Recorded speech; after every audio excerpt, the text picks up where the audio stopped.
Right, karibu sana. This is Monica News to Stanley Nyiringita, and it's a Thursday, Shams, that one day that we rectify the relationships, give them tips, and today's conversation nezaguza wengi. Itaguza wengi. What are we discussing today? We're discussing the kept man. Mm-hmm. As you tell us if you're kept yourself. Oh, yes. Me? Hapana. I'm here. I'm here just in the back. That doesn't mean you're not kept, but we'll talk about that. Oh, yes, and actually get to understand what it means. And if you're at home, as a gentleman, the wife, the girlfriend, the fiancé goes out to work and even fend for the family and leaves you as a man, behind and provides financially completely. Is that okay? Tell us, is that okay for the man to be left at home and for the wife to, financially fend and provide financially for the family?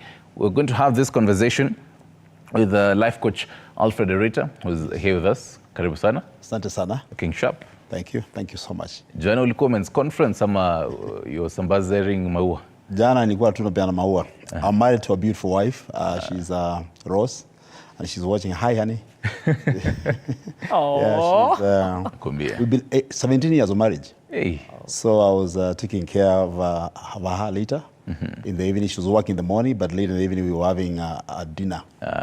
Yeah, so I missed Leto's conference. Ukupata special invitation here. Yes, we got invited.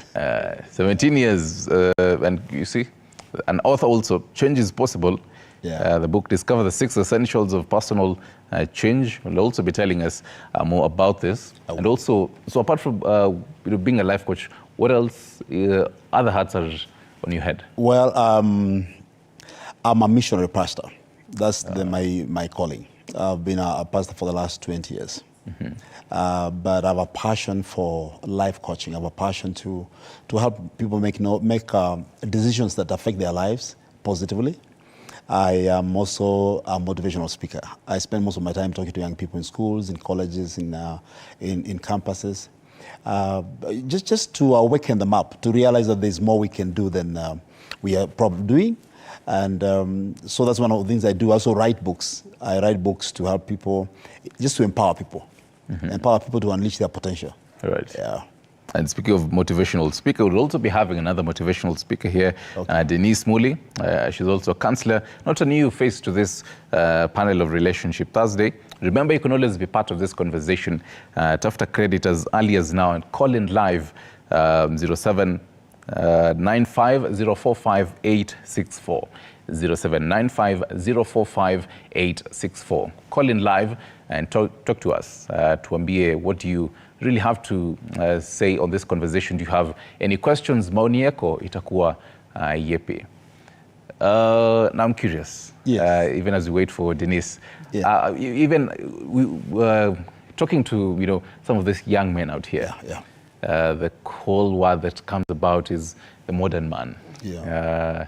They say things, they're doing things differently. Do you think the modern man is now losing, the qualities as a man, really? Well, I must say this because a lot is changing very fast. A lot is changing. When I grew up I'm 47 years. So when I grew up, what I saw my father do, or what I saw men do, and what I see men doing now, a lot has really changed. I don't know if there's empowerment, whether it's because of education or because of liberalism, I have talked to a lot of young people who are telling me I'm comfortable being kept. I have no problem. If I find a good man, a good woman who can take care of me, I'll move in. And a lot of guys have moved in. Actually, I have a few of my friends that I've talked to who are even watching this, who have been kept for the last 3-4 years. Mm-hmm. And what they told me is not a very good story about their experience, how their life has been, because there are pros and cons of being kept. Mm-hmm. When a woman is financially stable and has to have you in, it means you have got to play by her rules. It means you have got to bring yourself to a level where you are under her. But if you look at God's intention of man, a man was the head of the family. A man was created to provide and to be the protector and to be the priest of the family. So when that is not done, and the man has to come because he's unable to provide for himself, he's unable to pay his rent or his bills, and so he comes under this woman who is stable and provides. Definitely, a lot is compromised that a man should be, because he doesn't have the voice. There's a difference between when a man is married to the love of his life, and when a woman picks a boy, what they say these days, kujioshea. You know, you get someone in the streets, he's looking good, he doesn't have a job, then you take them in. So who's a kept man, Alfred? Is a kept man someone who is, you know, under, or rather in a romantic relationship with a woman who's older and more stable? A kept man is a man who lives with a woman because he's unable to provide for himself. And he comes in, there are certain privileges he receives when he lives with this woman, including accommodation, food, you know, day-to-day upkeep, and of course sexual privileges as well. So it's not necessarily a romantic relationship, but he's a man who is staying with a woman, and there are all those privileges, but it's not a love or romantic relationship per se. But there can be love in it. Oh, there can be love. Rarely do you see those kind of relationships end up in marriage, but you can have a few privileges here and there. You can drive a car, you can enjoy, you know, properties, you can be sent here and there, you can be getting airtime here and there, you can even go for vacation with them. A couple of times, it may end up into a romantic relationship, which ends up in marriage. But very few times.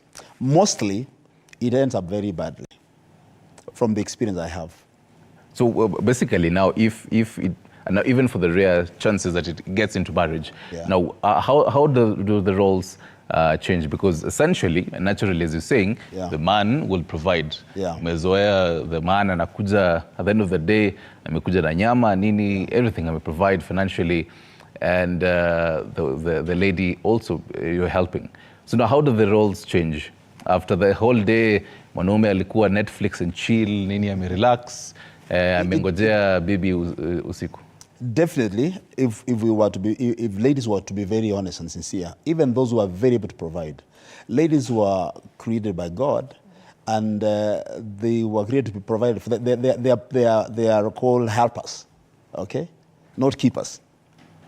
Ladies are helpers. So when a woman comes, she's been working so hard, and comes and finds a man who has been in the gym, watching Netflix, definitely there is a way in which the man is not seen. You are a man, but the real man is not there because you don't have the voice. For example, you cannot even tell that woman you miss her because you have just been literally at home. Yeah. Lazima ungoje uambiwe nimekumisi ndio useme me too. Huwezi kusema una miss mtu ambaye, you know, when ladies submit to a man who provides, naturally. When a man knows his thing, when a man provides, he takes care of the bills, even he gives her more money than she has, that is the man that ladies naturally submit to. But Alfred, is providence really just financial? Because in her memoir, Michelle Obama says that when they started life with Barack, they were actually living in Michelle's parents' home. That's basement, different. I think. That's different. So is providence really just financial? This is a little different. When you're talking about a kept man, it's different from two people. Actually, I can say this. When I married my wife, she was working. I wasn't. Okay? For how long? Working for about 1 year. She was earning a salary, and we lived off that. She was very instrumental even in giving me some of the money to do a few things. But I'm the one, for the last 17 years, I've been providing. So the Michelle Obama relationship is a love relationship. Where they agreed, at the moment, you're the one who is able to provide. So let's do it. But she loved Obama because of the vision of Obama and the way he saw the future of Obama. A kept man is different. This is a man who is brought in because this woman has everything else except a man. Okay? So I need a man I can be running errands here and there, does some manly things around the house, and of course, sexual favors here and there. That's it. It's different from that man that you love and you agree, hey, babe, I don't have the money right now, but I have a vision. I am a hard worker. See, so for Michelle Obama, it's not that Obama was kept. It's different. So that A means kept man is someone who is brought in. Actually, you go to the streets, get a good-looking man, okay? Maybe a lady is tired of heartbreaks and tired of all these other serious men, so they want someone they can feel like they are in charge, so to speak. So that means there has to be communication between both parties and agree. Yeah. So this is how, even as a man, you say, I prefer to be at home for this period of time. Yes, there's got to be communication, but I also agree, I also love our point. You may marry when both of you are working, but then in the process, life happens. Over COVID, people were laid off, people were sacked, businesses came down and all that. So the point is, if you come to that level where you have no money, she has the money, but you're still in love and the respect is there and you honor each other, then you can agree as you look for a job, I will be taking care of the bills. That's quite normal. It really happens. But the problem is when a man has to stay home now permanently, he's not doing anything else. And there are so many cases like those, by the way. There are a lot of men who are just watching Netflix. They're just at home. They're not looking for a job. They're not applying for anything. They're not motivated. They've just given up. They're just there. So those ones, when it gets there, then women have a right to treat them as children, including embarrassment. I heard of a case of a young man who was taken care, who was kept by a woman who is abroad, a very popular upcoming content creator in our country, name withheld. And so, but what the boy did, when the lady left for the US, he went ahead bringing some girls. And actually, one of the things that happens, where a man is not providing and the woman is providing, there is obviously going to be insecurity, which leads to infidelity as well. So what happened, the boy decided to bring in our girlfriends. A man feels great when he knows that this woman loves me and I provide for her. So I have some sense, some power over her. That's how men are. Men are hunters like that. Yes. So the moment it happens that you're being provided for, even sexually, you don't have all that, the guts to say, I miss you, I need this. So this boy goes out to look for other girls he can also have power over. Guess what? Kumbe, there were cameras in the house. And that's how he lost all the privileges. He was thrown out. It was embarrassing. The car was taken and stuff like that. So when you are kept, you must be extremely careful how you live, who you talk to, where you go, who you bring to the house and stuff like that. Mm-hmm. And as you say, obviously, I mean, naturally, men are, hunters. Yes. But then, as you say, again, during the whole COVID, some men would really lack jobs. Yes. Upefuto kazi, I mean, it's natural. Yeah. And all that. For, let's say, a period of 6 months, will this make the man too comfortable? You're there, you're like, Siana, provide. Watch and relax. I think really, it can even go beyond even 6 months, depending on your agreement.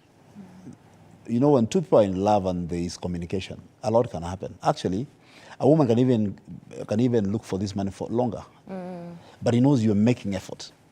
What the problem comes when now this man is too comfortable. You're sitting at home, you're not looking for a job, you're not doing anything, even that Netflix. You're not even trying to apply for any job. Hata ya rais amesema ya kaptengele ya kukatakata keyboard computer.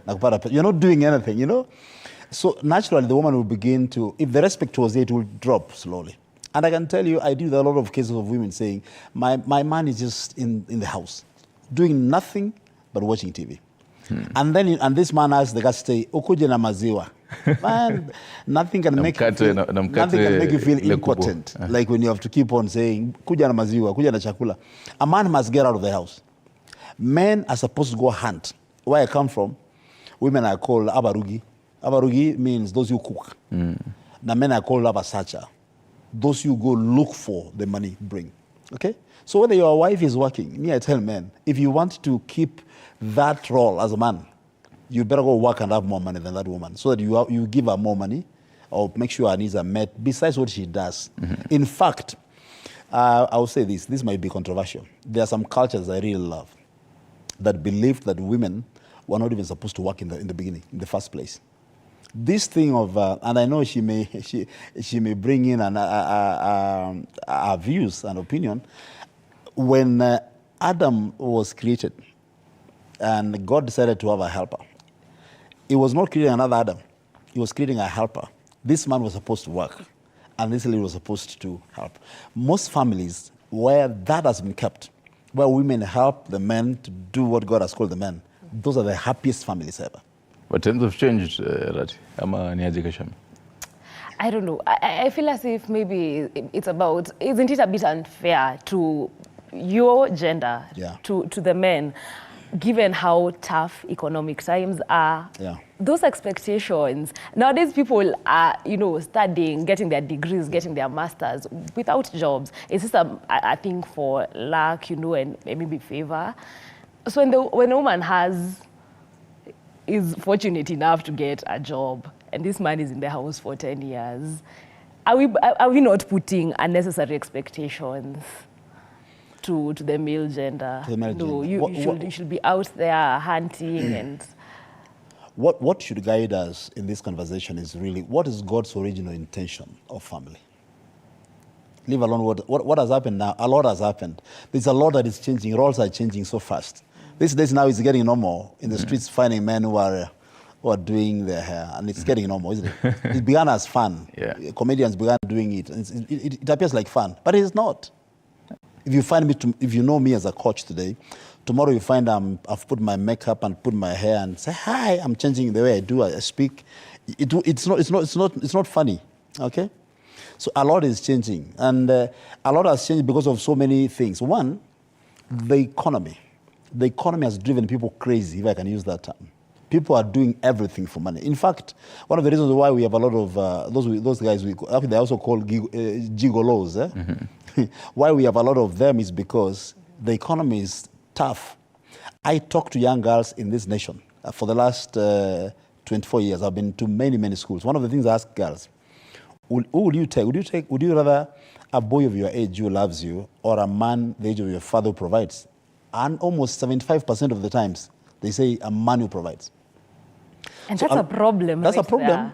Yes. So a lot of young girls right now, you go to the campuses, they don't care about the age. So long as you pull in a Mercedes and take me out, provide for me, pay my bills and all that, I am game. The same thing has now happened to boys. Boys have realized we're being left. The girls we're supposed to be catering and being our girlfriends have gone with our fathers. So what do? So that's not how it was supposed to be. Economy has driven people like that. And number two, we have come to a generation that doesn't cherish values or ethos, okay? Those things we considered, I remember when I grew up, you didn't just get into your mother's house like that. You were supposed to do something like to alert her, okay? And we were taught. These days, your son will just pop into your bedroom. Sometimes find you in some very awkward moments.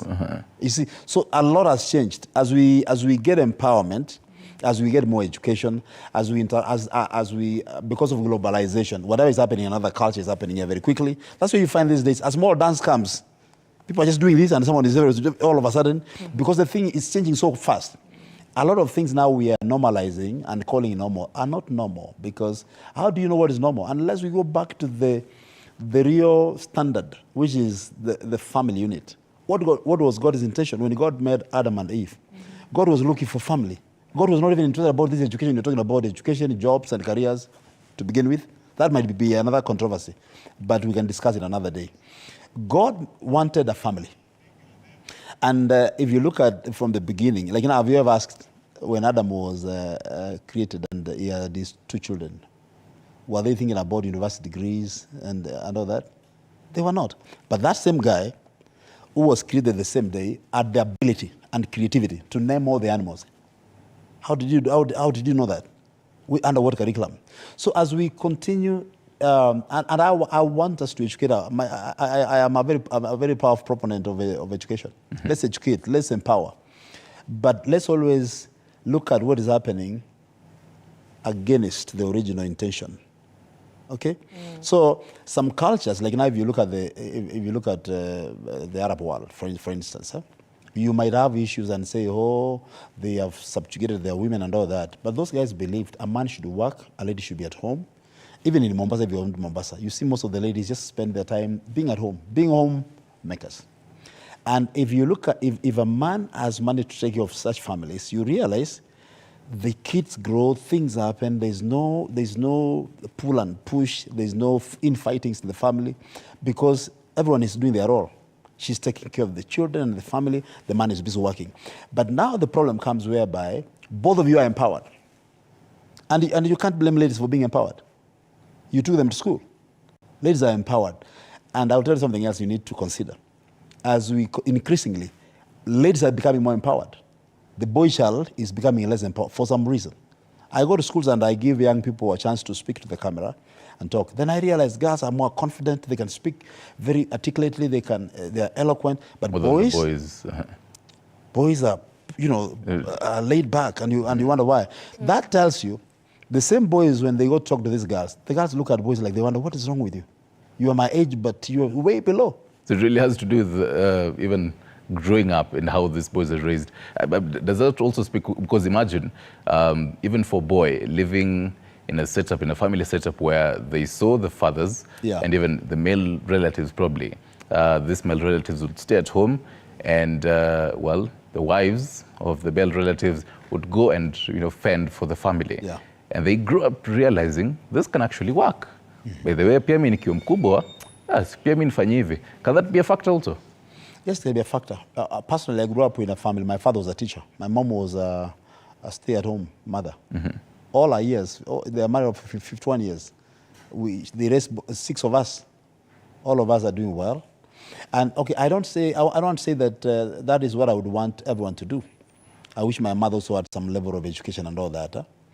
But the truth is, all these things we are dealing with can go back to the family.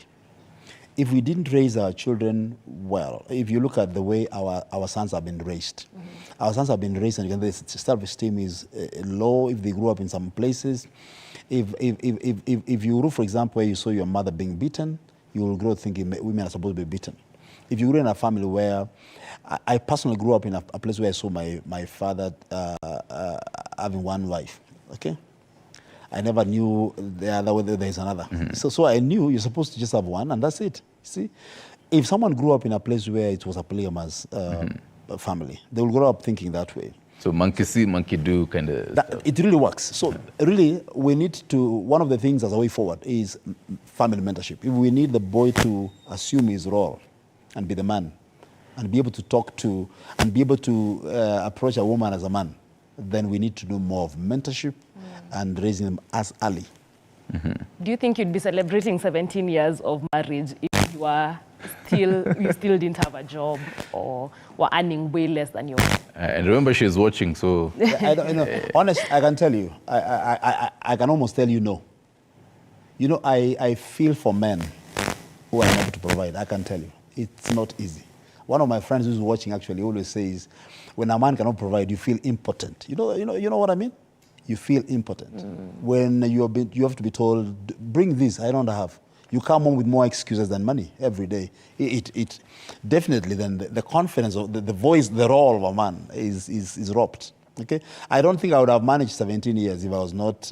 But of course, I give God all the glory for the grace and opportunities to be able to do this, and for being raised to know the value of hard work, and also being able to know the importance of going to school. I really attribute that. But having said that, I really think families have a huge role in how we raise our children. A lot of the things we are seeing right now, they were not taught at home. They have been taught through social media, they have been taught through our own friends, peer pressure, and everything else. Not that they were taught from their homes.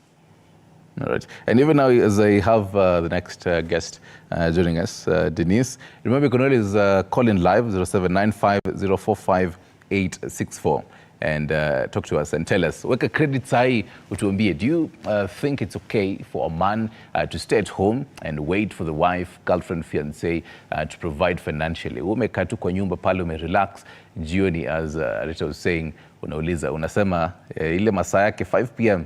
kujana maziwa, mkate, nini ingine inaletwanga je? Sausage. Sausage. Alafu na unilete Karibu Dennis.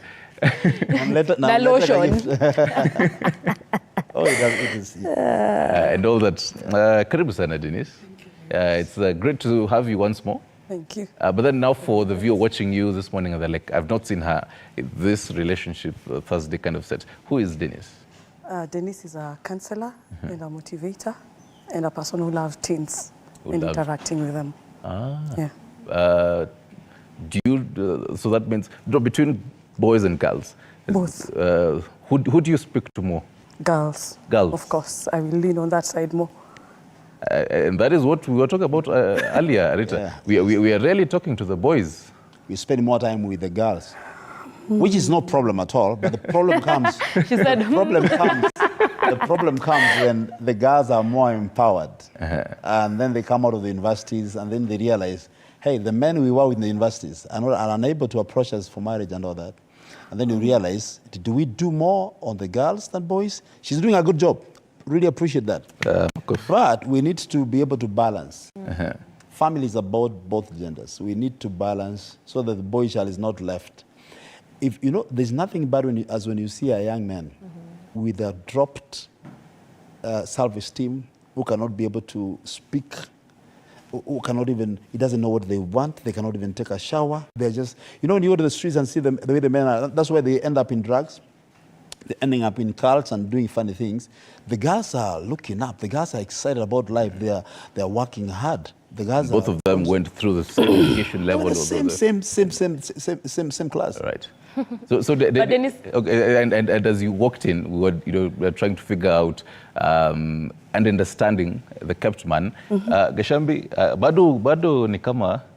Can you I'm a bit have? pressed. I don't know. I think it's something I'd actually keep a man, whatever. Okay, we'll talk about that later. But Dennis, I'd like to hear, Alfred is telling us about how men feel emasculated if they cannot provide.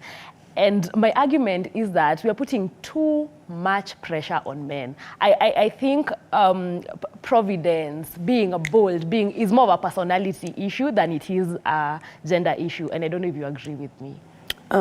Partly, naturally, a man is supposed to provide. Okay. Thank you. Is created to provide.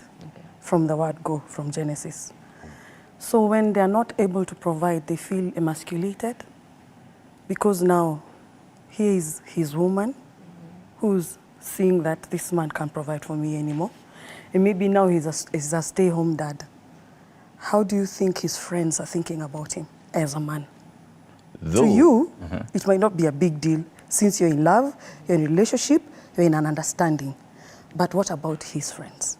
I want to throw the span in the works here and understand the definition of provide. Yeah.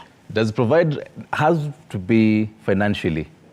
Does it stop there? Can it be while the wife provides, financially, but the man can provide stability and say, fine, you've gone and you umefanya kazi, at the end of the day, this is what you get for salary. Provide support.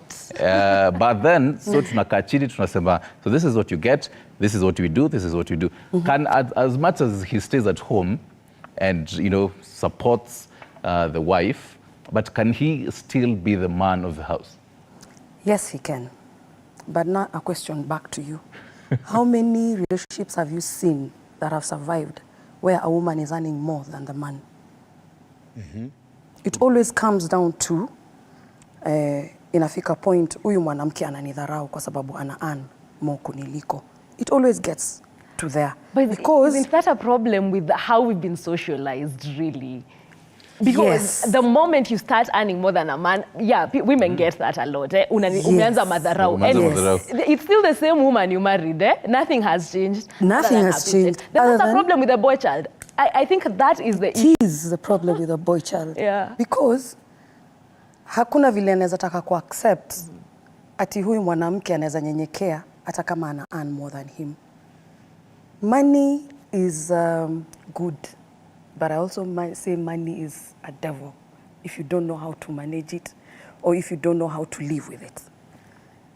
If a man is comfortable with a woman earning more than him, I will say like from 100, maybe 10%. Na hao ni wenye waliona wakigrow up, maybe they saw that maybe the mom was earning more. You know, there's a family that is completely entwined, so everything is on the table, and they saw the dad was okay with it. But mostly the minute a woman starts earning more than the man, inaingianga ile ya huyu dem ataanza kunidharau kwa sababu si earn more than yeye. Maybe she's able to provide more, chip in, maybe in the house, chip in the fees, maybe imwezi salo inakatika, unaombe niaje babe, su ongeze school fees ya watoi. But itafika mahali, I think men talk, ataambiwa maze, wife atakani kufanya vitu zingine ni zako. Society pia imedictate hizo vitu sana. Another point, society. But the two of you mkisikizana, even if I'm earning $1 million and you're earning 500, we can live very happily. I will still be humble, I will still submit, but if you change the way you treat me as women, we also change. I really want to agree. I totally want to agree on what she's saying. You can still earn more than I do, but we have built our relationship on a very solid foundation, away from money, and we can still, work. I know. I don't want to mention names. I know a few people whose wives earn more, and they are very happily married. But if I remember our topic very well, we're talking about, when you're talking about a kept man, a man who is kept, okay, maybe the connotation is, this is a man who is, the word kept is a man who is being helped. So does it mean now for this kept man, can he provide in other ways apart from financially? A man might not even provide the money, but he's really able to provide that safe environment, the love and everything. But society has made provision to appear. It has to be monetary. And the truth is, as she says, there is no woman that will keep on respecting a man who just provides, at his providing security. The provision really is meeting the needs. I get really. You are able to, if you live in Nairobi and you don't live in your own house, the rent will have to be paid, the bills will have to be paid, you're moving out and everything else, the fee and all that. And then you realize, like now, for example, when you have issues from your home, the WhatsApp thing, everyone is putting the WhatsApp, and funerals are happening, school fees from your home. Will you be saying, honey, my father needs some 5K? So a man, the natural composition of a man is to provide, to have your own money. Okay, that's not just society. That's how a man is made. Alfred, how do you feel when you're asking for money from a woman? Do you feel as if you'll die? Honestly, I'm not dying. But I don't want to ask for money from a woman. Because how does it make you feel? I really want to understand. Deep down. But it depends on what your relationship with the woman. Okay, my wife, for example, I've seen her work and she brings all the money to me sometimes. And she brings you her salary? Yes. Hey. Okay. All of it because she knows I'll use it for our own. Let me tell you something. If in our home for the last 17 years, I'm the one who goes to the supermarket and does all the shopping and everything. Okay. Is it that you're good with money? Yeah. No, not good. Is it faster to do the stuff?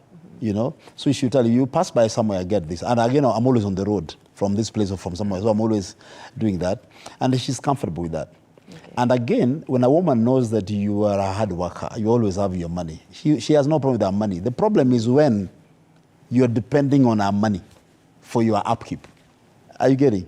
So we can't sit here and encourage men, say, well, we don't want to put pressure on men. Men should be able to. No, men must get out of their house and work. Okay? But we must allow room where there are exceptions. He might have been working, but the job came to an end. He's still looking for a job.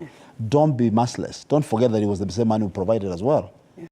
I think my mind is on lazy men who love comfort that they're not working for. Those ones I'm not supporting. So Dennis, whose role is it now to push this man to get out of this comfort zone?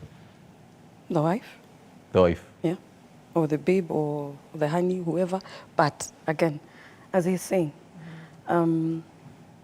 I know of a couple that every end month they put whatever they've gotten together and they assign. Na wanajipea pocket money. Hii ni yako, hii ni yangu. alafu kuna yenye wanaweka sasa kwa account. When your pocket money is done, you go back to your husband or your wife. Unamwambia by the way, yangu imeisha na need hii na hii. Anakutolea, hiyo ni deni, utalipa. Because at the end of it all, ni life yenu mnajenga nyi wawili, si ndio? And at the end of it all, ni the two of you. The society, your brothers, your mom, your sisters have nothing to do with the two of you. Yeah. They have their own lives. You're building your own life. If we got it into our heads that this is us, the two of us, we are building our lives for our children and for ourselves to have a good, comfortable life. Hizi zingine hazitawasumbua, but hiyo society ya chu, hiyo ndio inaleta mambo mengi. Na inaleta mwanaume kufeel yeye si mwanaume just because bibi ana earn more ama job imeisha sasa ni wife ana provide. What's the big deal? You're a married couple. You've decided to live a life together. What's the big deal if you come and ask me, by the way babe niaje, madha I need 10k nisaidie nayo. Nitakupa. Kuna shida gani? For as long as it takes. For as long as we have an understanding, the two of us are building a life together. We are treating each other respectfully and we are loving each other and we are willing to work together for as long as it takes. I like that. As long as it is a relationship that was founded on love, on respect, on the fear of God, that can work. But those are very few cases. Right. Those are very few cases. Let's, all right, hold that thought. Let's hear, I mean, you say this of few cases, quite a number of gentlemen agreeing with you on Facebook. Dennis Kiprop, habari ya asubuhi kutoka Eldoret. Salama sana, hujambo? Sijambo na tujambo huku. Una maoni ama maswali kutoka Eldoret? Ni maoni tu ambayo ningependa pia kuchangia katika mada. Ambapo kuhusiana na mada ya leo kwamba mwanaume huwekwa na mwanamke katika familia. Ningependa kusema ya kwamba in African setting tunajua ya kwamba ama just from the beginning tunajua ya kwamba mwanaume aliumbwa kwa kichwa cha familia. Na kama mwanaume aliumbwa kwa kichwa cha familia inamaanisha kwamba lazima mwanaume asimame kutoka juu. Lazima mwanaume aweze kuprovide katika familia. Na kuna kitu moja ambayo imeweza kuingia kati siku hizi ambayo tunaona kwamba inatumeza sisi wa Afrika. Hii ni ile hali ambayo unapata kwamba mwanaume anakuja kuwekwa. Tunaweza sema ya kwamba kwa lugha ya Kimombo, a man can be kept in contract but not for life. Naweza toa mfano hai ambayo ilitokea miaka 3 ambayo ilipita. Kuna mwanaume wa asili ya Asia ambaye walikuwa wameoana na mwanamke wake kwa muda wa miaka 7. So ikatokea mwanaume huyu akashikwa, akawekwa ndani zaidi ya miaka 6. So mwanaume huyu wakati ambapo alikuja akapata mke wake ana mtoto mwingine. Ikakuwa mambo ya kutoelewana zaidi. Kisa na maana mwanamke alikuwa anahitaji mahitaji tofauti na hakukuwa na mtu wa kumprovide. Ikabidi mwanamke huyu atoke aende nje. So wakati mwanaume alikuja akakaa hana kazi, ikawa ni mwanamke wake ambaye alikuwa na biashara anamprovidea pale kwa familia, anamprovidea kila kitu. Sasa imefika mahali ambapo pia watoto wanamdharau baba kwa sababu baba hana kitu. That's why tunasema ya kwamba a man just can be kept in contract but not for life, because hawezi ukaishi kwa usawa kabisa kwa sababu utadharauliwa, utaonekana nikana kwamba mtu ambaye hufai, kitu ambayo haifai zaidi. So mimi ningependa kusema ya kwamba in life mwanaume anabaki kuwa mwanaume. Mwanaume lazima asimame kuwa mwanaume, na in any setting whereby you find a woman has got more money than a man, provides everything for man, nothing will ever stand. Hakuna kitu ambayo itaisimama kwa hiyo familia. Itakuwa ni mgogoro, kusumbuana kila wakati. Hakuna amani kabisa. So ningependa kusema ya kwamba in this setting a man should stand, a man should provide, a man should be everything in the family. Hata kama mwanamke ana pesa mingi zaidi. Na maoni hayo tu kwa siku ya leo. Asante. Asante sana Dennis Kiprop kutoka Eldoret, maoni yake hayo. I'm curious, Brother Kashambi, from ladies. They should call us and tell us, kama umeweka mwanaume wewe as ladies. Tell us, tupigie semu tuambie. How is that working for you? Sure. Yes. That might really help us, huh? Oh yes, to actually understand the both perspectives. 0795045864. I had told you that a couple of gentlemen are agreeing with you. Martin Kioko says the man must provide regardless. Jose Kongolo, a man being the provider, a woman the helper, but she can come in when the husband is down financially. To help. Beth Gituma, a man is a provider in case I may lose job. That's where a woman can come in and provide. But a man who sits down waiting for his wife to provide for him, just being lazy, that's a no. Tuone mingine. I'm looking for ladies up on Facebook. Where? Hakuna. The very few ladies talking to us. Brian Singeli, how's that okay? It's against law of the nature that man should lead, dominate and provide. Law of the nature, really. It is what it is. You know, we can't blame men for being socialized that way. I remember when we went for circumcision. But we can change it, yes? Can't we? Yes. We can change it. Given that we got rid of, practices like FGM. Yeah. Because what I'm hearing from your argument, from the both of you, is you're arguing from the biblical point of view and the African point of view. Yeah. The biblical point of view being, there was a time we could not talk to God directly, right, for Christians, and that changed. And I remember the woman who washed Jesus' feet with expensive perfume. I'm assuming that is a woman who was working, really. Yeah. Things change. I hope we haven't sounded like we are saying women should not work. Women should work. Women should work, and that I agree. But what I'm trying to say is times are changing. Times are changing. And I think, you see what Kiprop has said? Yeah. He said, it doesn't matter how much the woman earns, even if she's earning more, a man should provide. Question. We need to ask. What are we doing to our men, I totally agree with. Let's ask this question. Why is the man not working? Maybe we need to begin from there. Why is the man at home? Because that's not his vibe. It's not giving. That is what Gen Z says. I give. Why should a man be home watching TV, for example? Is he sick? Has he been told not to work? Is he crippled? Yeah. Is he insane? No, that's his preference. Our argument is that my husband should just stay at home. Dad, he's better with the kids. Let me go look for the money. I'm better in the bedroom. Your wife is busy all over working and you're at home just that's your vibe. No, it can't work like that. But then hypothetically, if it was, as you're saying, you've probably started dating, and when you're dating, hakuwa na job, the guy didn't have a job. And while the lady alikuwa na, all right, hold that thought. Let's go to Kilifi now. Pale Jose yuko. Jose, habari ya asubuhi kutoka Kilifi.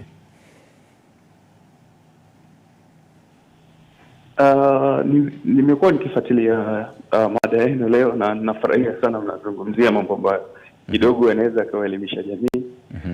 Na ni mambo ambayo ni nyeti sana, mambo ambao watu hawapendi kuzungumzia ilhali yana athiri kiasi kikubwa sana jamii kwa sasa. Kitu ambacho mnakizungumzia kwa bahati mbaya au bahati nzuri kisha kutokea kwenye maisha yangu. Mimi ni mwanamume na miaka 27 sasa. Lakini nilianza maisha nikiwa mdogo sana. Na ishawahi kutokea mimi nikawa niko vizuri na nikawa niko vibaya na nikawekwa. Na muda upi? Kwa muda kama miezi kadhaa. Lakini changamoto nilizopitia najua madhila hayo wanaume wengi sana wanapitia. Na si jambo zuri. Ulisikia ni kama ulikuwa unadharauliwa by your partner? Sana utapitia madharau mengi sana. Watu ambao hata walikuwa washawahi kuona wewe ukiwa juu wanaelewa kuwa wewe maisha yako si ya kawaida na ushaprove kwao. Ushawahi kuwa chini. Joseph, nani alikuwa anakudharau? Is it the society or your partner?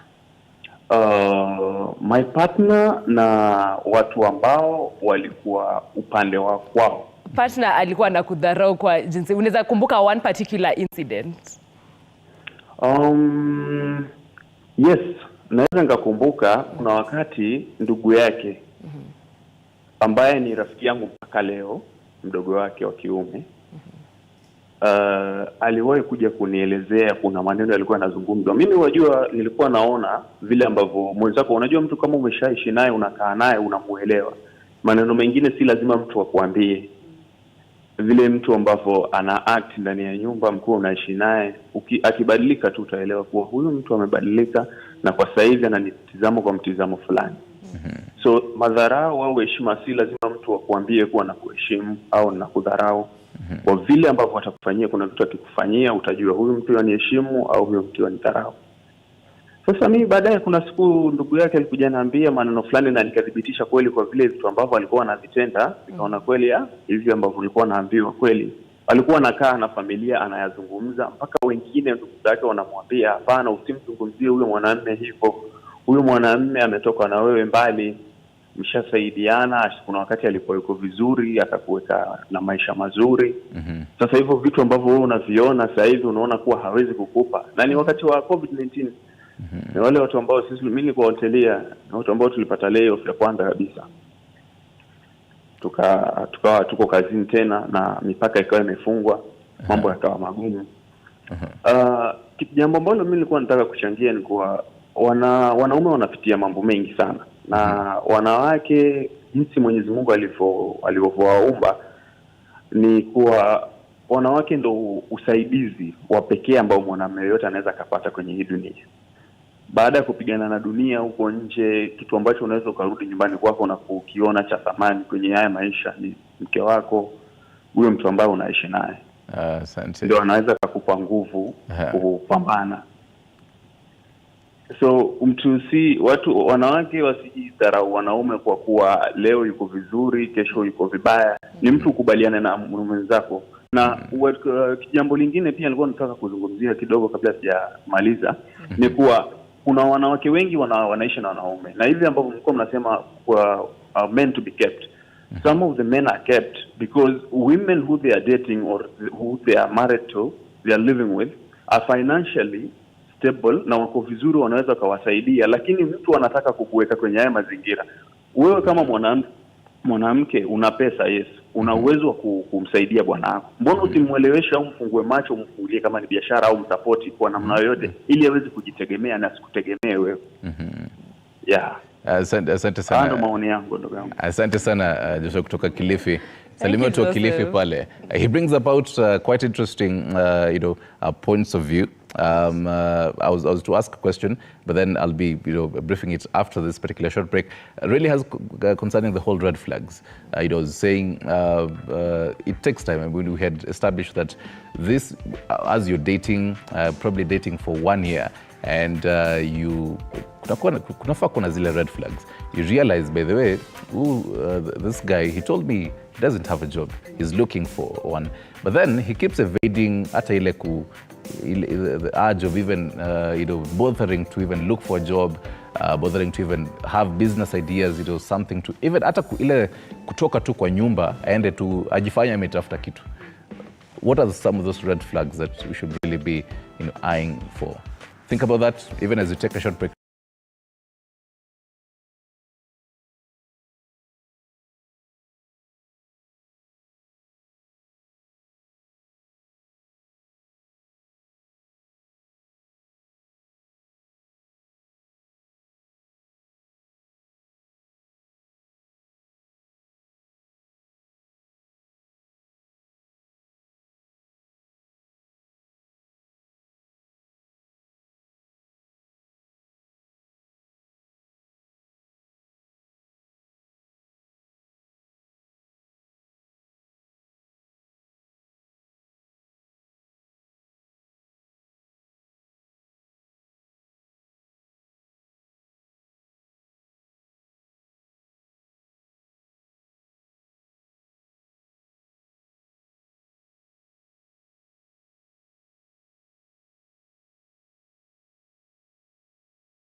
Right, karibu sana. This is Morning Cafe. It's a Thursday. The hashtag Relationship Thursday. Call in live 0795045864. We're discussing the kept man. All scenarios. You're a man and you decided either your bae, your honey, however you call her, fiancé, girlfriend, or the wife. You're actually legally married and you decided, I'm just going to be at home. Let her go out there and financially fend for this family. Is that okay? That's our question for this day. Talk to us on our socials at TV47KE. I'll be sampling more of your feedback on Facebook. Weka credits utupigie simu. Before the break, we had two gentlemen sharing their stories, really. And the last caller from Kilifi sharing his story. Ladies, I'm curious from you. Umeweka mtu, sasa yuko job, lakini kuna mtu wako home, umesema wacha yakae huko. It's actually a mutual agreement from both of you. But then now, before the break, that question on the kind of red flags that mnafaa kuona. Maybe even for the lady, she didn't know. I mean, I love this guy. I want to also, jupia mimi niko nafanya kazi, I earn, some good money. Let me take care of him as he gets his, foot and feet together one day. But then, kuna some red flags hapa na pale where you see, hapana, this guy, he doesn't even bother. Dennis. I think from get-go kuna kuanga na hizo red flags, lakini you choose not to see them, especially when you're in love. What you're saying, when ladies are in love, they just kind of brush everything off na kona ile thought ya baadaye atabadilika, of which he's not going to change. Once a leopard, always a leopard. That's what I know. Yeah. Ile anakaa tu nyumbani kuzembea all the time, akona mabeshte, I'm hanging out with the boys. You will hang out with the boys till when? And you're not even bothering to send CVs. Maybe you're learned, but you want a comfortable life. Utaki kufanya job. There are those men who just want an easy life. They don't want to work. So they actually hunt for women who have money. And they know them, and they will approach them. And as ladies, huwa tunavutiwa na maneno na vile tunatreatiwa. Yeah. But Alfred, Yeah. I have money. Yes. I have money. My father is the president. I have money. Yes. But really, do I don't think I want a man who can provide financial, because my parents have given me all the financial support at love, right? Let's hear from Margaret. Margaret, Nairobi. Hello, TV47. Hi, Margaret. Hello. Hi, Margaret.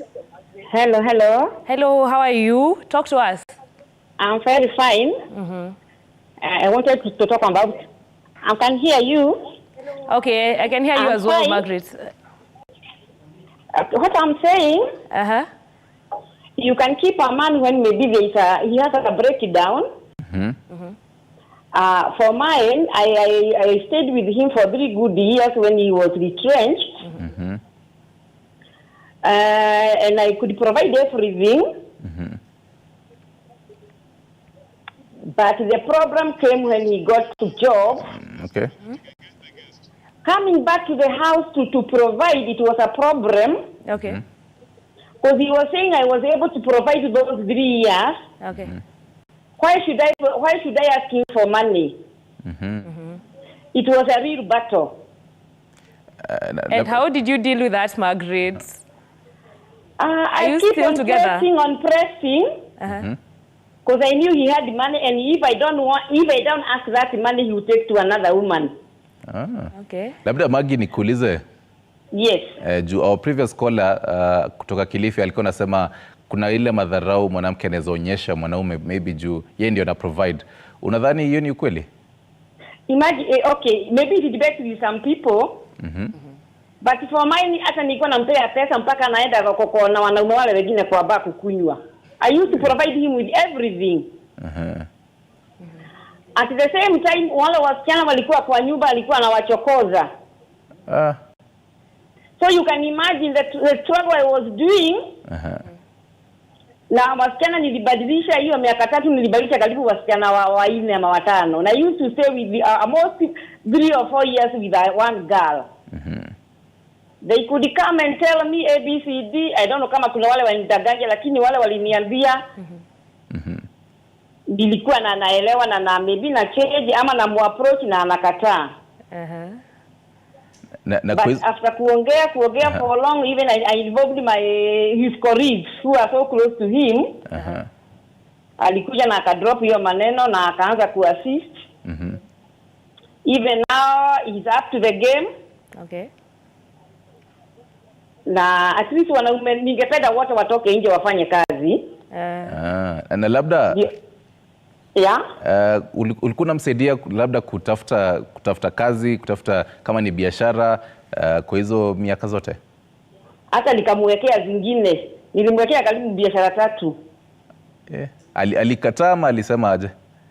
Zingine alikuwa anakunywa, pesa zinaisha, inaenda down. Na niloni nimechukua. Na let me take you back kidogo, Margaret. Hiyo time alikuwa that time he was trying to pursue your house helps, alikuwa anafanya hivyo before apoteze kazi yake? No. Okay. Unajua sasa alikuwa kwa nyumba na alikuwa anaona throughout, uko na matoto wadogo, you cannot be able to stay in the house. So he was not a cheat. He never used to step out of your marriage. Okay. No. Okay. Asante sana Margaret for sharing the story. Salimia watu wa Nairobi pale mko, waambie waendelee watch TV 47. Quite interesting details there. You can also call in live. Ladies, I'm really now curious from your own perspective. Sahi umeweka mtu, umesema weka kwa nyumba, and how is that working for you? What she said about him pursuing the house helps, I think he was trying to convince himself he's still a man. Exactly. Because, as I've said, mwanaume anapoona huyu mwanamke ni kama amekuwa juu yake kidogo, ego yake inakuwa affected. And I've never really understood about this ego thing.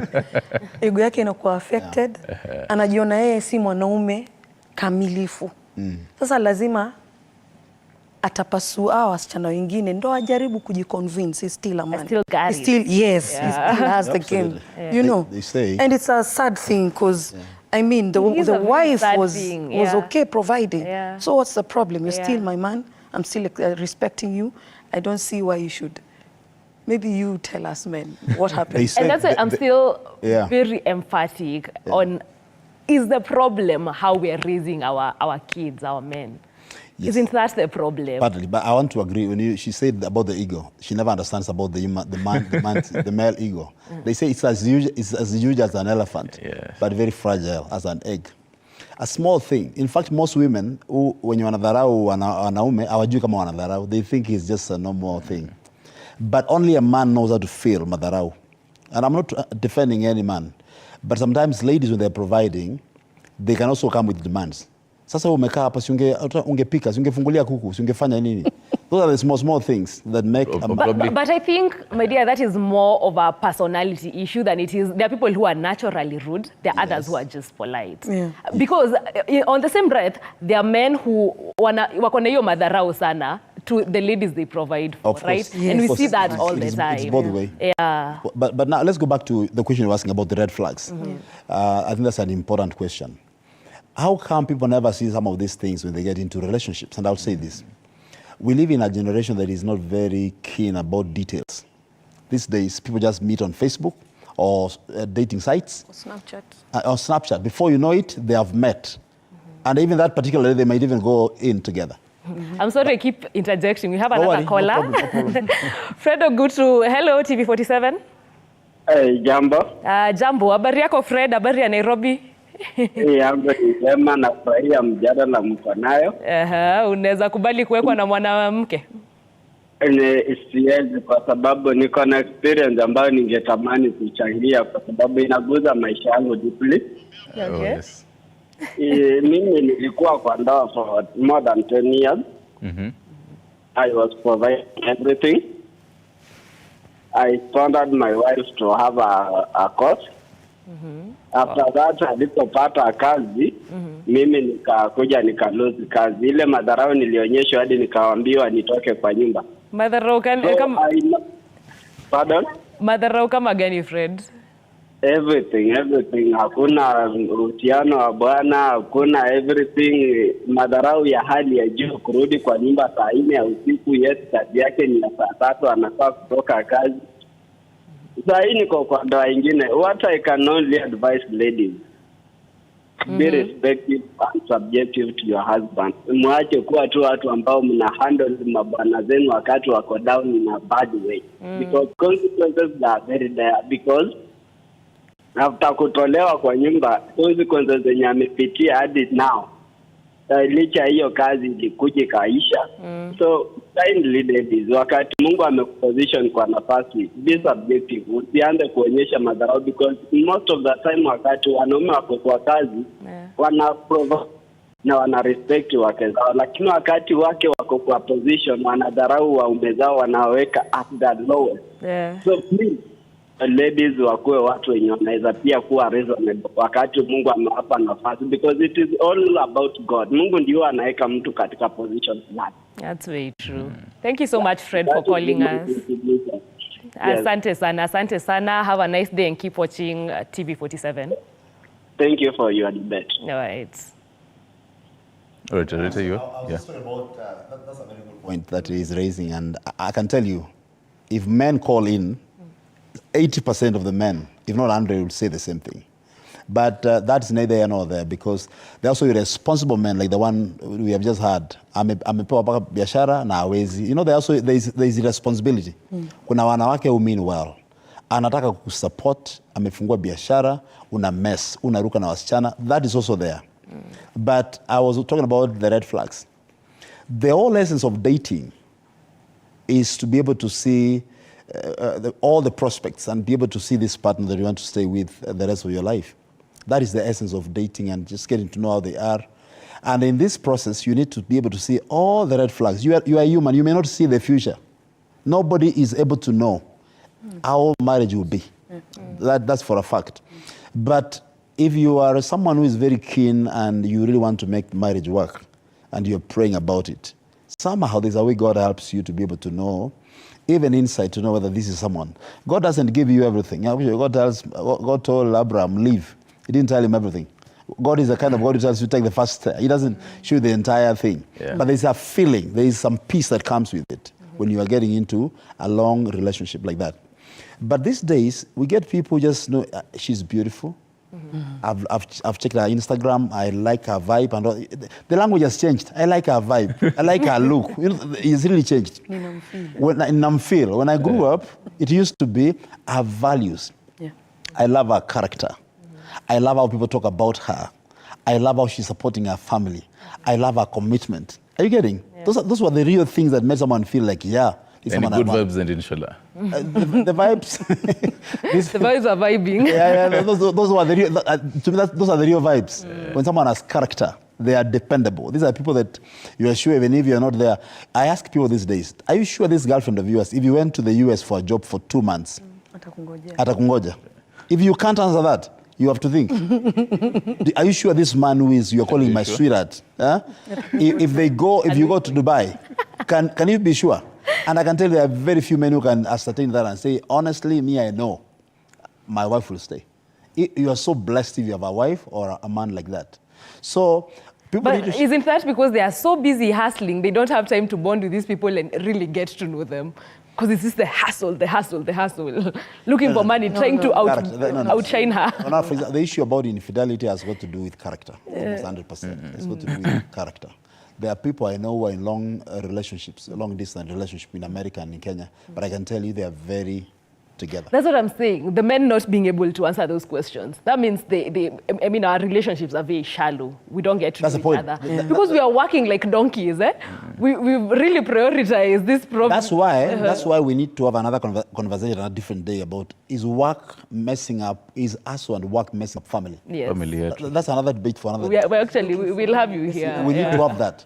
Is because people are so busy. We are so busy. And also school. From work, evening class. Yeah. From work, evening class. Side hustle.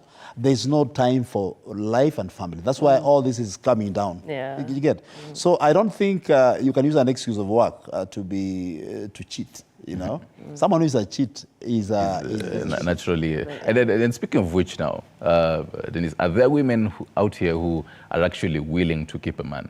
And in the same, because now at the end of the day, fine, we have had the red flags, but then on the flip side, you're like, fine, okay, juu umesema wewe utaka kwa nyumba, you'll those are your roles. As the lady, I'll do, I'll financially support this family. Are there such women out here? But then, naturally, what, at the end of the day, the impact that this lady has, the kind of baggage that she has, how is it really? Okay, there are women who are willing, but kuna benefits. Maybe ameona amefika age yenye hataweza kumari, and there is somebody who's willing to be kept. For as long as you're giving me money, a place to live, a luxurious life, I can be there. But there are some things you have to do. Maybe you'll be running errands, and on the bedroom side also, you'll be there. Wanaitwa mashuga mami. That's it. Harrier, Anti-Harrier. Wow. Yes, that word, anti-Harrier. And there are also these men, am I going to call them men or boys? Bentens. Bentens that That's want to what- be kept. Yeah, ataki kuhustle. They're also called sex gypsies. You know, they just for. Oh, that's a new one. Wanasema paka mzee hunywa maziwa fresh. Sasa Period. yes, anataka aende kwa huyu mwanamke ambaye ni mzee kumiliko, amweke, lakini sasa yeye maybe ana run errands na kwa bedroom anamprovidea na hiyo companionship, you know. But at the end of the day, this woman really would want a man who is going to be a man. Yep. A man who's going to provide security, economically, spiritually, to be the head of the house, to be the priest of the house. They'd want that. Every woman wants a man who's going to be a man to them. Who can earn their respect. And exactly, earn their respect. If a woman does not earn your respect, atakudharau. Tena sana. Na wanawake, they are very good with that. They'll be very subtle, but it's going to be very loud. Yes. Kama yule ambaye amesema yule ambaye alipoteza kazi. How long does it take though? Because I mean, the lady was saying there is, I mean, alimpatia biashara kama tatu, akampea time, you know, Exactly. kuna ile grace period. That was what I was looking for, those words. There's a grace period that even a woman would say, fine, I'm giving you this grace period. Watch and you know how you are really, you know, for that. But Twende, we have another caller. Let's go to Meru and hear from Lewis. Lewis, habari asubuhi watu wa Meru, mko salama? Yeah, we are fine. Yes, unachangia mada ama you have some questions for us? I want to kwenda kwa topic. What I can say is that it's very simple. Because for me, I've been in such a case where we met when we are at the end of the campus, and so no securing for a job was very hard. And the girl that we had met with, from the family, they had money. So, and even securing job for a job wasn't a big deal. So for me, exactly immediately after she finished the school, she was able to secure a job. So by that time, I had no job. So she was the one providing for everything. But it continued for a long, for almost 3 years. For how many years? 3-4 years. 3-4 years. Wow, okay. Yeah, 3 to 4 years. She was like provide everything, but the respect was there because at the end of the every month she could tell me that she has done this, and we could sit down and talk all together and have an idea of what we are going to do. And for me to secure a job, because her father was a big person, so she took my CVs. And the positions that she had to took, she had to sacrifice for me, and to convince her dad that I need that job, because by that time even the parents didn't know about me. So she had a way to convince her dad for me to get that position that she was to be given. Wow. So at the end of the day, she was the one that made me to get to a position that I am even today. Wow. Interesting. And, so what I can say is that even though that the man today is earning much lower the respect and the contribution of him, it means he is always, what should be known is that still he is the man of the house. And he should be heard, and that the ideas that he has should also be heard. Lewis, all right. Allow me to ask you this before Malizie. In this period of 3 to 4 years, were there days that you're feeling, hapana, mi naka home, yeye anaenda kutafuta job? Kuna days ulikuwa feel, ai, nini mbaya kwani? Yeah, there are those days. Those are even the things that aid for her to chip in so that she can get me a job, because it was very crazy for me. Because, you know, I could see the way she was struggling and she couldn't make me lack anything. And, you know, there are sometimes that even the function should be held at home. You know, they think that because you are somewhere in Nairobi, they think that you have money. So it's because those things that you need to go even home support, even there is a fundraising, you know, she could always give me money and tell me to go home and support the family. So those moments came and they were very bad, because I could feel I'm not good enough for her. Yeah. Asante sana. Thank you so much, Le. We celebrate her. Tell her we celebrate her. Men are out here opening up. Yeah. Thank you so much for calling. men are opening up. Oh, yes. But then I want to bring in some law into this. Yes. So according to the matrimonial property bill, it says that home spouses will be considered to have contributed to acquisition of matrimonial property. So what this means is, after the marriage breaks, the spouse who did not even bring in any money into this marriage can also get the property acquired and part of it, and can have a claim on the property. When such kind of even laws go around, and I mean, we're talking about even such a man, but you're sitting at home, you're knowing tumewana na yeye na kuna property iko mahali, lakini juu kuna law inasema hata tukiachana bado mimi naweza pata share hii property. Basi ni relax. Can this breed for more men, for more kept men? And I think we're also seeing it a lot in the US, where men are really going for the alimony. They're not playing. That's very dangerous. Well, legal issues can be something else. I wouldn't want to really get into it, but the truth is, when a man doesn't, I really agree with what he said, when a man doesn't provide, in as much as the wife is doing everything, there's that feeling of inadequacy, there's a feeling of I should have done something for myself. But now, coming to the point you're saying about the legal aspect, I thought they said that you begin sharing from the time what you have made. Did the law say, if I join her and whatever she has, in the event of death, we share, or it says from where you what we earn in the marriage. What you earn in the marriage. What do you earn in the marriage? Within the marriage. That's what you get. That right there could be a serious issue. That to me, I would like to hear your views first. Because I feel like it might breed for more kept men, because umeingia kwa the marriage, and in the first years, I mean, as you're saying, actually in your case, in the first years, she was the one providing before pate jobo. But then you actually realize, wait, kuna bill kama hii. There's such a law. So at the end of the day, I don't have to work sana. Si kuna doi itapata. So like maybe 5 years later after this marriage breaks, neza claim. Uko na ploti maguta mahali pale Thika Road. Anasema we.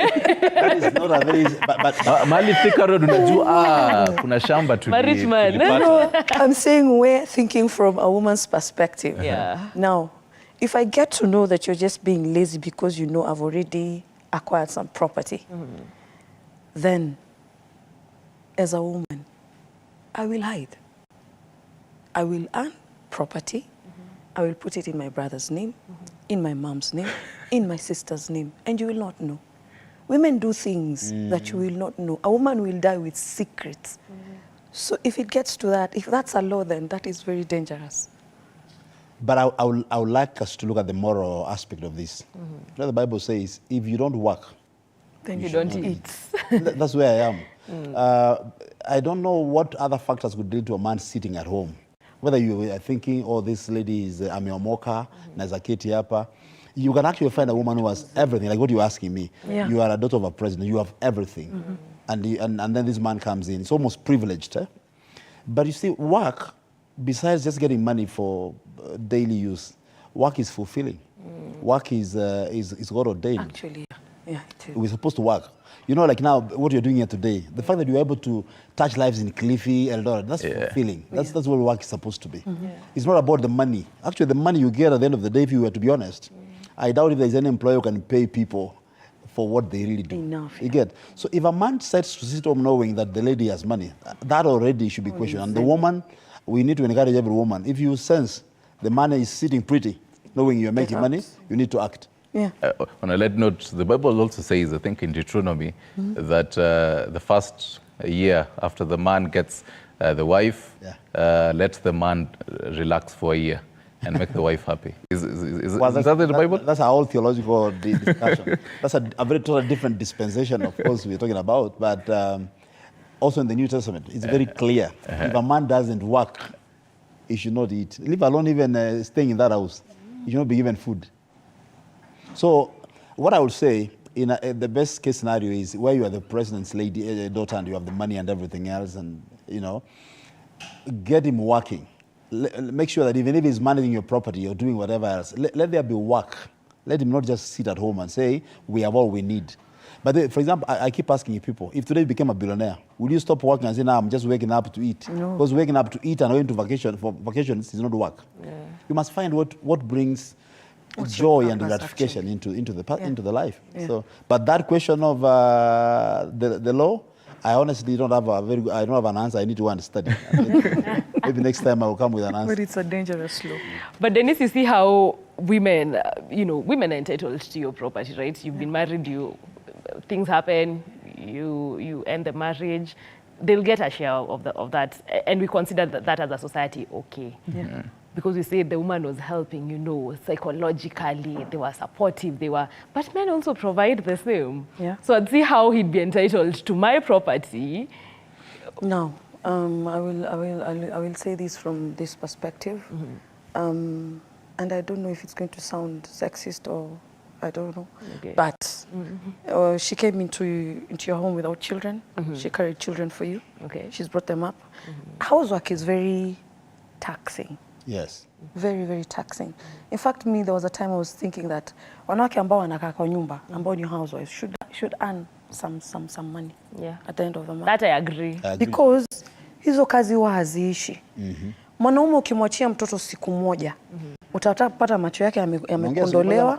Siku moja. Tuseme siku moja utapata macho yake yamekondoka, yani ameshikwa tu na stress, because having a baby and catering for the child, you're in the kitchen, you're in the living room, you're in the bedroom, you're outside, you want to make everything is okay. For this man to actually come into a comfortable home, amechoka aje nyumbani apumzike, hiyo ni kazi. So, hata kama wewe una earn 1 million na mimi nakaa nyumbani, alafu bad luck, God forbid, you end up getting divorced. I think I still have a right to everything. You do? Half. Because I've helped you become a father. I've helped you with your children. I've helped you to give you a home.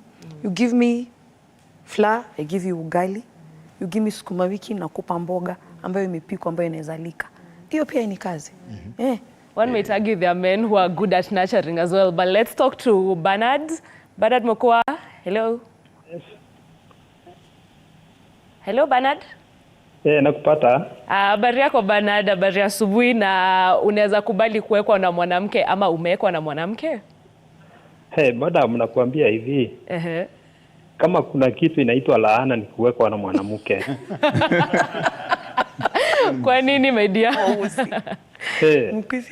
Hiyo ni kitu mbaya sana. Sasa unaona ukiwekwa na mwanamke, hiyo ni laana, kwa sababu akienda kama niende anaenda kutafuta, alete, utapaki kwa nyumba wewe unaosha vyombo, unaosha slippers, akikuja apate kitanda itatandikwa, hata kuangalia yenye atakuangalia ni shida. Yani utakuwa wewe hakuna kitu utafanya. Wewe kama anataka freedom ile, akikuja akae chini, ufue mpaka nguo yote ile yote inapatikana duniani. Ambapo ni kitu mbaya sana. Mwanaume hauko supposed to uwekwe na mwanamke, kwa sababu hutakuwa na say. Hata akitaka kuongea na kama anafanya kazi mahali, akitaka kucommunicate huko na maybe na workmates, maybe wanaume wengine, hautasema kitu, kwa sababu atakwambia kwa nini mimi naongea na watu wafanyika. Yani ni shida, ni laana kubwa. In short, hata Biblia inasema mwanaume ndiye ana provide. So mwanamke ukifanya opposite ni kama unaenda kinyume na nature. Na mkuu, si mzuri. Mkuu, labda nikuulize juu Gashambi anasema labda tunapea wanaume pressure nyingi ya lazima na lazima uprovide. Unakubaliana naye labda? Unaonaje maoni? Tunapea wanaume pressure nyingi. Hata hiyo ni uongo. Kwa sababu si rahisi mwanamke anakupimia. Mwanamke atakupea ile ya kipimo. Ni kama dose, hawezi kupea zaidi. Kwa sababu for example, unaweza kuwa unahitaji pesa ya kwenda kufanya repair ya viatu. You go to your knees kumuomba, nisaidie, ita make. Lakini yeye unajua mwanamke akikuomba pesa ni rahisi, na anakuambia hatakuwa na hata aombi kwa kupeka. But mwanaume akiomba ni kama anapeka. So haifanyi, hata afadhali hata uende ukufie kwa shimo mahali kuliko kukaa chini ya mwanamke. Chini ya mwanamke. Alright, Alfred. Ni peta sana. Nice. Tumekusikia. Asante sana kwa kutupea maoni yako Alfred, na usalimie watu wa Eldoret. Bernard, sorry. Yes. And from where Bernard comes from, he's a namesake. I'm also called Mukua, and I believe also where it comes from. I believe you're also called Mukua? Yes. Oh, many people don't know that. What I can hear, and actually, even as you also chime in, I think growing up, even in most societies, even as a young boy, you're told there's certain things you can't ask even for your mom. Yeah. Ati unamuomba pesa, ati nisaidie pesa ninunue, let's say boxer, ninunue sijui nini. There's certain things you can't start asking your mom, to buy. Yeah. Does that also now you're raising a boy like that?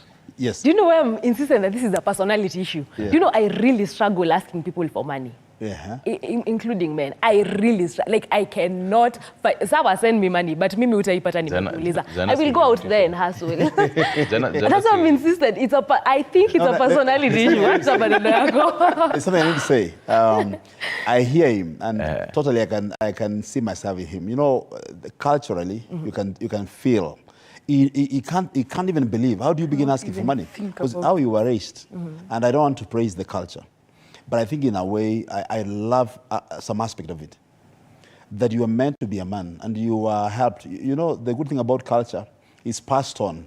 Because those us now, we will not be there forever. We need to pass it to the next. That's what mentorship is about. Yeah. Even Paul tells Timothy, the things you have had me teach, also entrust to other reliable men who will teach others. It should be 4 generations. So that's how culture has been sustained. If I hear Mukua, I know exactly how we were taught. We were told, when you are a man, you must work hard. And I can tell you the truth, that has really helped some of us. Because that's a value that was inculcated very long time ago. But what I don't agree with him, where there is a bit of, yani uende kunyenyekea uombe mwanamume pesa, that's not really, if both of you are in agreement, as we said earlier, when you are in love, and the things are not working for the man right now, and there is an understanding, you can ask for money and still remain a man. Are you getting? So how do you do it for his sake? How do you do it? How do you have that conversation? For men like him, there is need for mentorship and also trainings and exposure. And a lot of talking. To know that you can still remain a man by asking for help. Okay? Even you who says your personality is not about asking. Honestly, it's not fair to be with a handsome man like that who has some money and you can't even ask for help. Because you need to be equipped and empowered to know it's fine to ask for help. There's no, and you still remain you. So, but this thing of men feeling that I can't calm down, I can't, let me tell you some things, and I don't shy saying this. I grew up and I saw my father. My father would not do very basic things. I've never seen my father cook. Okay. Not once. Okay. My father would even ask for water that is very close to him, like, so all through as I've grown, I said that things I like about my dad, there are things I don't think I like. My father never came with shopping. I told myself when I grow up and become a man, I want to feed my family. Okay. I feel so great. You know, buying, one of the things that can hurt me is if my family is hungry or they don't have what they need. So I grew up knowing if I get married, my wife is busy cooking, I can iron my shirts. I do up to date. I do up to date. She has love to hear it. I do my shoes. Those basics that I can do for myself. This thing of a man is, yesterday I was talking about a young man who is married for just 1 year and they're already fighting. Because so ananiambia, you know, ninamwambia nioshie nguo na ninamwambia nipikie. So I could tell the expectation. Now this is a young mother who has a 6-month child, baby. So this man still wants weka mtoto chini. And I told him, listen, young man. That's what I told him. Listen, when you find your wife is busy taking care of the child, you are a child. Can you fix your tea? And you remain a man. So those are things that we need to talk to people. So we don't want to agree. That means even as generations progress, things might start to be normalized. I mean, Dennis, you talk to these teens. Do such conversations pop up when you talk to some of these young boys? Because these young boys are going to be now fathers tomorrow. Yes, you know, at this age, and they'll be in such panels later in the life, 20, 40 something huko. I think generation hii na yetu ni tofauti sana. Growing up, I would see my mom would assign duties in the house. Kama leo ni mimi nafua na kupika, my brother would actually wash the house. There's nothing my brother can't do, and I'm very proud of him. That is good. There's nothing he can't do. The wife he'd actually tell the wife to sit down and he'd cook. Oh, that still makes him a man, and to me he's more of a man. He's the role model I have for a man. Because he's a man who's very comfortable in his masculinity. Very comfortable with himself. He can actually be in the kitchen, na tuko mimi mam na wife yake, and he's the one who's cooking. And he's saying, leo nawapikia kitu poa, and he's proud of it. And I feel as less of a man. I don't understand this notion of if you actually do something for yourself and you're married, unapunguzwa uume wako. Haupunguzwi. If anything, that is a kind of a love language. Sorry, I'm diverting kidogo. Okay. But that's a kind of a love language, helping your wife out. You can actually go into the kitchen, akikata mboga, unasonga ugali. Itakuwaje unakuwa less of a man just because umesonga ugali na utakula hiyo ugali. Shida iko wapi? Jana kwa agenda men's conference we talk about that. You discuss point number 2. Discuss here. So I think it's the way she's saying, the way you were brought up, and you yourself. Wewe mwenyewe unajiview aje? Are there some things that you'll be told to do and you feel as if they are wanakushusha? Your self-esteem is being messed up with.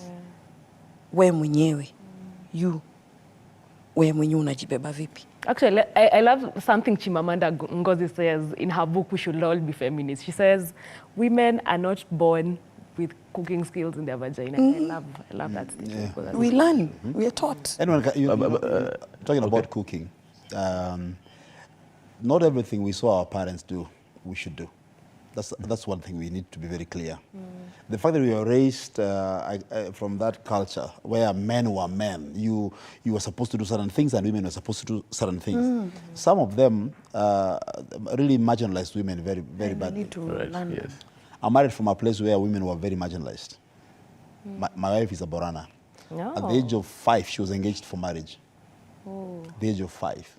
Someone already gave some down payment to come for her at the age of 9. But luckily, she ran away and went to school. She got some good people who took her to school, and that's how she went to the university. Right. Now, she is a very strong advocate for the girl Against child marriage. because a lot of women were married at that age. Actually, her own sister was married at 9 years. Wow. You getting? That is not That right. person. So, but as you go to school, you realize that was not a good side of culture. Yes. Hold that thought there. Allow us to go to Makadara right in Nairobi and listen to what Emmanuel Bay is saying. Emmanuel, habari asubuhi, habari watu around you. Kuna maswali ama unataka kuchangia hii mada? Nataka kuchangia hii mada. Go ahead. Yes, now mimi nataka kuongelelea hii story za kuwekwa. For me, you know, we are living in a very different generation now. Right. First of all, ladies are very, very empowered. For example, mimi nilisoma na dada yangu, of which nilimshinda hata kwa exam. But shule alienda alienda shule yenye kwanza inalikuwa shule ya juu, and my father told me that mimi naweza join at a day school to give my sister a chance to actually proceed. So tunaishi kwa society yenye boy child amewekwa chini kabisa. And we need to respect that ukipata mwanaume mwenye sometimes ni weak to some point mweke bwana, mweke. How many women tumeweka sahii? Tukisema tuhesabu wanawake wenye wamewekwa hii Kenya, very very big number. Why does it become a crime ikihappen kwamba pia boy child pahali? So for me sioni kama it is something, it is a big deal, because we are living with more equal. We are now living with the equal society where a woman sometimes it happens ako juu, hata saa zingine kuna wengine wenye you cannot compare yourself with. Utapata huyu mwanamke ni CEO pahali, she is your woman, you know, huyo ni mtu actually ako juu yako yani. So for me ile kitu mimi nasema ni respect tu ikuwe pale. Like the other guy from Meru amesema mke wake alimweka for 3 years. Na okay, na hajaongea something so negative about it. Na baadaye akakuja akapata job. For me nimewekwa na dem. Okay, see, I was not married. Okay. But niliwekwa na dem for about a year. And actually it was very okay. Okay, niko nafanya mahasol hapa na pale kidogo, lakini I wasn't meeting her whatever. But tulikuwa okay. Until hiyo relationship ikakuja tukapata other circumstances tukaachana. But sahi boy child kama unaweza pata wekwa tu bwana. Juu sahi tunaishi society yenye tuko equal. Asante Emmanuel. Asante sana. Karibu. Asante sana. Ukipata chance wewe wekwa. That is according to Emmanuel. We're running out of time. Your final thoughts. Such as try and be a man in the relationship. And if your man at some particular point is not able to provide, as a woman, unaweza mshikilia. Mshikilia kama mumeamua mtaishi maisha, you're making a life for the two of you. You can hold him up. I don't see anything wrong with that. For as long as your ego doesn't start acting up. I'm your wife. I will humble myself. I'll submit. I will provide. And it helps when you actually assign monies to this and that. Give me my pocket money, you'll have your pocket money. It will be easier. Hautakuwa na ugumu kuja kuniambia nisaidie na tao. You already have it. Yeah. Rita. Beautiful. I'll say that let your image and understanding of who a man is be informed of God, be informed of the Bible. Amen. That will really help. All these other images are informed by what we think, people's opinions, people's books, and everything else, and society as well. Yeah. And that's why we feel it's pressure. God made a man to withstand pressure. Yeah. God made a man to provide, and he knew inside the man was the ability to meet all these needs and be the provider and the protector of the family. So I would say, let no man sit at home, whether the woman is providing. Let men find what they can do, but above all, let there be understanding between the two of you. Okay. If this man is genuinely not able to provide, step in as you look for a way out. But no man should sit pretty and say, I am comfortable. The last caller saying, at manama wekwe. No, we can't encourage that. Amesema economy ni ngumu bana. Kama unaweza wekwa. There's a guy on right. There's a guy on Facebook says, Peter Tejer, like this man talking, he represents us truthfully. I believe he is referring to you. And that is just but a few of what people are saying on Facebook. Actually, Anthony Kemei, no, never. A man is to provide. Dennis Muli, asante sana. Counselor and motivational speaker, Alfred Arita, life coach. Ukitaka kumweka, mweka. Wherever ukipata mtu kukuweka. I'm sorry, but I agree with Manu. But I love what he's saying. Let's ensure you have an understanding between them. Oh yes. Yeah, this has been such a beautiful conversation, Yes, Dennis. Thank you so much for coming. We hope to have you here some other time. Thank you. Anytime. Yes. Thank you. And this conversation obviously continues pale online. Talk to us, utuambie, is it okay for a man kuwekwa? Over to you, Fred, as you get into the county diary, just to know what to expect from different parts of the county and country. All right, thank you, Stanley, the kept man. What a discussion. Thank you for that. We now want to take a look at the county diary and we go straight to Nakuru, where our reporter Chichi Josephine is talking to members of the Law Society who are conducting a peaceful procession with regard to the War Memorial Hospital dispute with the county government. Chichi, a very good morning to you. Kindly bring us up to speed with what's happening in Nakuru this morning. Well, Stan and Fred, I'm indeed coming live to you from the Nakuru Law Courts, where the LSK Rift Valley branch and the LSK Nakuru chapter are converged here for a peaceful procession. And remember, the LSK have been closely following the case pitting the Nakuru County government and the War Memorial Hospital management, a case that has elicited heated debate in the public space. And also remember that the Nakuru County government have been said to be, of course, refusing and ignoring to order, or rather to follow and obey the rule, or rather the court orders. And I am here, of course, to hear more from the LSK members. Remember, that is why they are here, the LSK members from the Rift Valley branch and the LSK members from the Nakuru chapter, of course, saying that they are here to conduct a peaceful procession in regards to ensuring that Nakuru County follows and obeys court orders, and also ensuring that they defend the rule of law. Allow me to talk to the chairman of the Nakuru, or rather the LSK Nakuru chapter, to tell me what they have to say, especially in particular to this particular procession that they will be holding today, and of course tell me more on what they are demanding. Chairman, welcome so much, and we are live from TV47. Tell me what exactly, at least take us deeper to what you will be doing today. All right. Today is basically a march so that we are able to inform the general public that we want to stand for the rule of law and that we will not allow any blatant disregard of any court orders and even disobedience of the court processes. So what we intend to do is engage in a protest march where we are going to cover at least we are going to get to the county government. We're also going to get to the county commander so that we are able to advocate and tell them that we are in disapproval of every action they have so far taken, particularly with regards to the matter involving War Memorial. Yes. And initially you had a problem with the county police commander of this particular county saying that he did not respect the rule of law. What do you have to say in regards to that? Yes. What happened is that court orders were served upon him so that he ensures that the county carries taken out of the War Memorial precincts and that normalcy returns, because pending determination of that case, the court had directed that the management and operation to continue.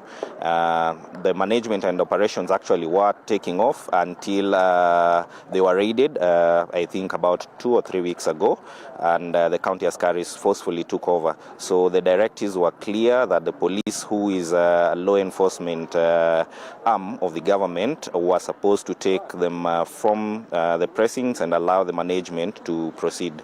And these orders were not obeyed fully. Subsequently, he was summoned to court, and he caused those askaris to be taken out. But then again, it appears as if there was some collusion where some alleged goons took over, and according to him, those orders did not direct him to take those goons, yet it is within his mandate and within his purview to do that. Yeah. Briefly, about the judiciary, do you think it's been made to appear helpless so far, sir? So far, there has been an attack against the judiciary to the point that it appears as if their orders are now suggestions, and which can be taken or not taken by the government. And that is one issue that we take fault with, and that is the reason why we want to advocate for obedience of these court orders and respect of the courts as they are. Yes. Thank you so much, Wakili. Wakili, briefly tell us kindly what you think about this whole particular matter involving the Nakuru County government and the War Memorial Management. Thank you so much. Ours is to assert our position as advocates and the members of the Law Society of Kenya that the rule of law must be respected. Irrespective of the national government, county government, the courts, Sharia must be respected. And that is what we are doing today. We are going to assert our position as advocates that the rule of law must be respected.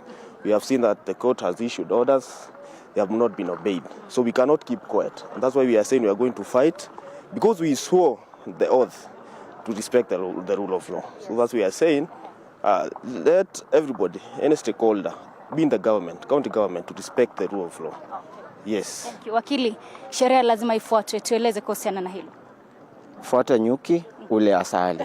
County government imefuata nyuki, kwa hiyo leo wataila hiyo asali. Yes. And you feel that the judiciary has been attacked? The judiciary has been attacked. Actually, if 2 judges of the Environment and Land Court, 2 competent judges, have down their hands and given up, it basically means that the judges are helpless. We are here to support the judiciary. We are practitioners before the same court. Our clients actually appearing before the same court for justice. So we are here to affirm our position as the LSK in the interest of the members of the bar and the bench equally, and the public interest at large. Yeah. Thank you so much, Wakili. Wakili, briefly tell us what you think about this whole particular matter. Thank you so much. I agree with my colleagues, and we are here to support the LSK. We are here to support the judiciary. We are here to support the public. Rule of law must be respected at all times. The judiciary is the last bastion in the governance of the rule of law. So court orders must be obeyed at all times. The police should know that they are the police service. The days in which they imagine that they are the police force are past with us. The new constitution gives the police the mandate to protect and uphold the constitution. Court orders must be obeyed, and we are to stand with that. Yes. Thank you so much for your time. Therefore, Stan and Fred, those are learned counsels and, of course, members of the LSK, lawyers and advocates from this particular county, of course, explaining what they are doing today. Remember, they are holding a peaceful procession right from the law courts of Nakuru to different parts of the town, and then head to the office, or rather the Nakuru County Headquarters office, where they will end their procession. And they have said if the judiciary is made to appear helpless, then Kenya is on a sad path to anarchy. That is all we have from Nakuru County. I'll follow up on this story, and I will definitely bring our viewers to tabs to what will be happening from this particular county. Over to you, Stan and Fred. My name is Chichi Josephine. Well, thank you very much, Chichi Josephine, all the way in Nakuru, briefing us on that protest by lawyers. Let's now head out to Kericho County, where reporter Collins Bett is on standby to bring us up to speed with this issue on illegal drugs within that region. A very good morning to you, Collins. Go ahead and brief us. Yes, a very good morning, Stanley Nyarengita. I'm coming to you live from Bureti constituency. And a few days ago, the resident here lamented over the increased cases of illegal drugs. And I'll be speaking to some of the residents here actually to give us the exact picture on how the situation is at this particular area. Labda tu kwa ufupi ukianza na majina utuambie hali iko vipi sasa katika eneo hili kuhusiana na visa vingi vya mihadarati ambazo vimeshuhudiwa katika eneo hili. Kwa majina naitwa Jacob Anyona, mkaaji wa hii area. Tumesikia visa mingi katika hii area yetu. Vijana wanatumia mihadarati na hakika inaharibu maisha yao. Unapata hawezi kutunza mabibi zao kwa njia mzuri, hawezi angalia familia zao kwa njia mzuri, na vifo pia inatokea mingi kutokana na mihadarati. Na kutokana na hiyo tunashukuru sana makamu wa rais Rigathi Gachagua kwa kuwa tunaona ya kuwa anapigana sana na hii vita vya mihadarati. Ashikilie hapo na atembee Kenya mzima, haswa nitakana kuje hapa yeye mwenyewe adil na hii issue ya mihadarati ili iweze kumalizika, ndiposa watoto wetu pia waweze kusoma vizuri, sababu inafanya hata watoto wetu wasisome, wanawacha shule kama wajafikisha kiwango ile yenye inahitajika. Hiyo ndio naweza sema kwa machache. Na asante sana kwa wakati wako. Labda tu kwa ufupi nianze na utuambie maoni yako kuhusiana na hivi ambavyo vimeweza kushuhudiwa katika eneo hili kwamba vijana wengi wamejihusisha na mihadarati katika eneo hili. Kianza kwa majina. Mimi naitwa Kibet, nafanya hapa Ngaina Road. Tunaomba serikali, hii bangi hapa imekuwa mingi sana. Tunaomba tu serikali, machifu hapa Kapsungu naitwa Rugut, tukuja kuonea maneno ya nini bangi. Nimesikia jana ngine alinyongana huko naitwa Keria huko maneno ya bangi. Tunaomba tu serikali hapa iwasaidie. Bwana Aaron Jeruo na Bongesi, maneno ya jana alisema ukiwa madaradi hapo sema serikali kuja toe kabisa. Sina maneno. Okay, asante sana kwa watu wake. Labda tu kwa nikimalizia kwamba utangulize kwa majina na utuambia hali iko vipi katika eneo hili, na je, ungependa serikali ichukua hatua gani ili kuweza kupigana dhidi ya mihadarati ambayo imeweza kuharibu vijana katika eneo hili? Asante sana kwa majina, naitwa David Omondi, mkazi wa Ngaina Road.